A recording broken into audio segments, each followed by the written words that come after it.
দেখেন, সেনাপ্রধানের কিছু কিছু বক্তব্য সন্দেহমূলক। আমার মনে হয় কি জানেন, উনি জনগণের চাপে পড়ে উনি হয়তো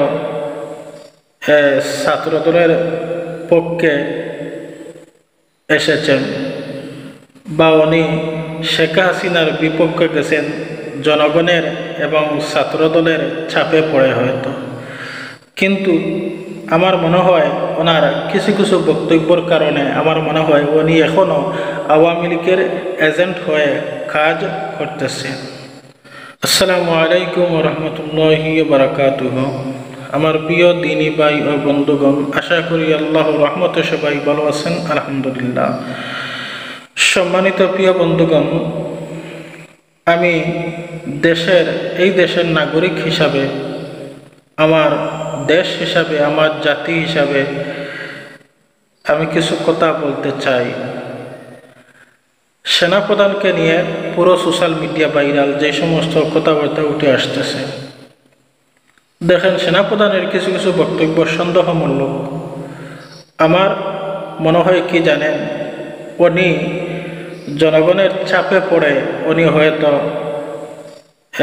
ছাত্রদলের পক্ষে এসেছেন, বা উনি শেখ হাসিনার বিপক্ষে গেছেন জনগণের এবং ছাত্রদলের চাপে পড়ে হয়তো। কিন্তু আমার মনে হয় ওনার কিছু কিছু বক্তব্যের কারণে আমার মনে হয় উনি এখনও আওয়ামী লীগের এজেন্ট হয়ে কাজ করতেছে। সম্মানিত প্রিয় বন্ধুগণ, দেখেন, আমাদের বর্তমান যিনি প্রধান উপদেষ্টা আছেন ইউনূস স্যার, উনি উপযুক্ত একজন নেতা। এনাকে আরও 5 বছর সময় দেন, এনাকে সাপোর্ট করেন, দেখবেন এনার কাছ থেকে ভালো কিছু উপহার পাবেন। আর এই দেশকে, এই জাতিকে রক্ষা করতে হলে সেনাপ্রধান, রাষ্ট্রপতি আসিফ নজরুল এদেরকে বহিষ্কার করে আইনের আওতায় আনেন।